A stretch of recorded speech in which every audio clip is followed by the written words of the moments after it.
as she walks up here and gets ready to share with us tonight. Know that this is a mother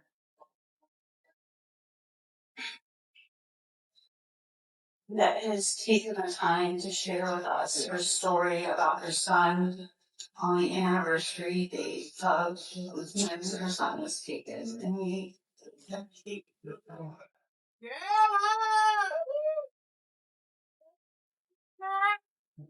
Thank you. Thank you. So as she said, I am a mother of 5. I am an advocate for mental health reach. On July 12th, 2017, my son succumbed to being shot over 20 times with 3 different guns because some guys thought he was someone else. And that is the day that my mental health went haywire. I have something that came to mind when coming here to speak about child safety and mental health. And I'm very, we're here now, and I'm really real, and I'm very raw. So what I'm gonna say, but just hear me out. I failed to keep my child safe because of systems that failed to keep our children from learning about their mental health and responding in ways that are effective and supportive. And to me, that is a big statement. I'm not saying that I failed as a mother, because that was not his fault. He wasn't in a game there. He wasn't doing stuff there. We were just visiting. But those young men that shot my son, the way that they learned how to deal with whatever they were dealing with was violently. They grew up violently. And we do not grow up in spaces as we're growing. We're not growing up wanting to be like this. We are groomed. We're programmed to be this way. And that is the God knows truth. My truth, anyway. And so I didn't have the tools to teach my kids how to emotionally be stable or how to deal with the action behind your emotions. That was not talked about in our home. It wasn't talked about in my mother's home. It wasn't talked about in her mother's home. We come from a line of violence. I mean, and it just is what it is. So now we're trying to crawl out of it.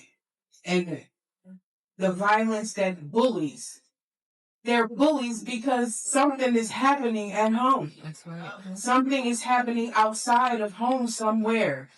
And they're not being taught how to deal with their emotions in a way that's not violent. That's right. I was taught if somebody is coming at you, my mom told me if somebody hits you, you hit them back. Yep. And then I go to therapy, and I don't know, a light just rang off. And my therapist is a white lady. And she said, well, I told my kids to tell. I said, see, girl, I told mine to meet them. But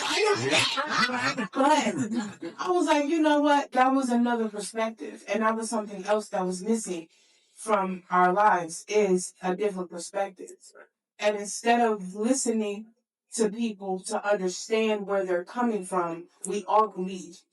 You don't know what you're talking about. You don't come from where I come from. Right. You may not come from where I come from, but if you ain't lost a child, or if you didn't go through violence all your life, I actually want to hear how you grow up. How did that work for you? I want to know. Why? Because now I can start raising my grandchildren different. Mm-hmm. I can help my kids to raise their children different from the way we were raised, to stop the cycle of violence and to help them be aware of their mental health.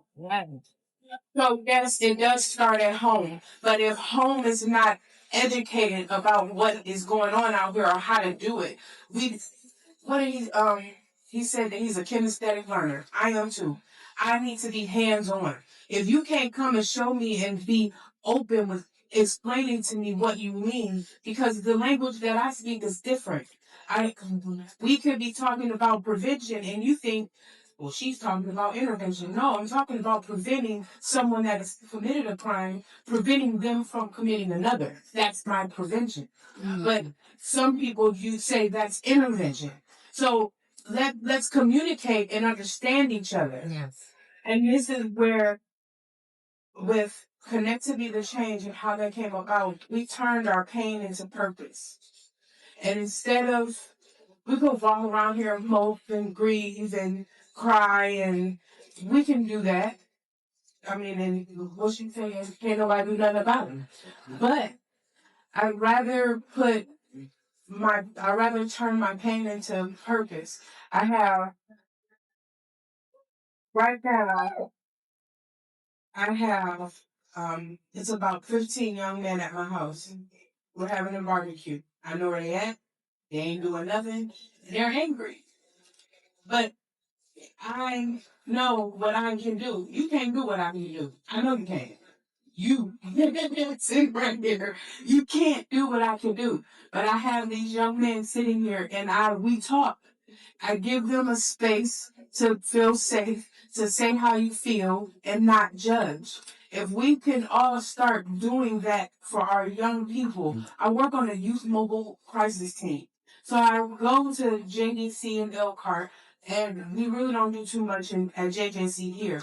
But I'm working with these little kids as well. As he said, they'll take them to jail for being disruptive.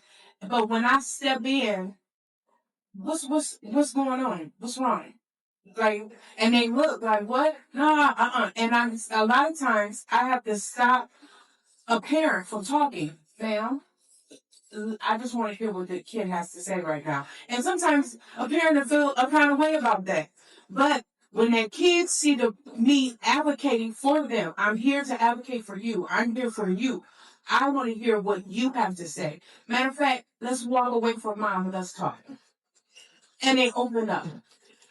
That's what a lot of our kids are needing. There's so many kids that are passing away and dying to bullying and gun violence because people just won't listen to people because you're afraid of what they look like. So I am here on the anniversary of my son's death, and we are about to go to the cemetery. But I am absolutely an advocate for kids' safety, and I am honored that you guys asked me to be a part of this. I will stay connected, and I hope everyone in this room does, and bring someone else with you. Yeah. Thank you.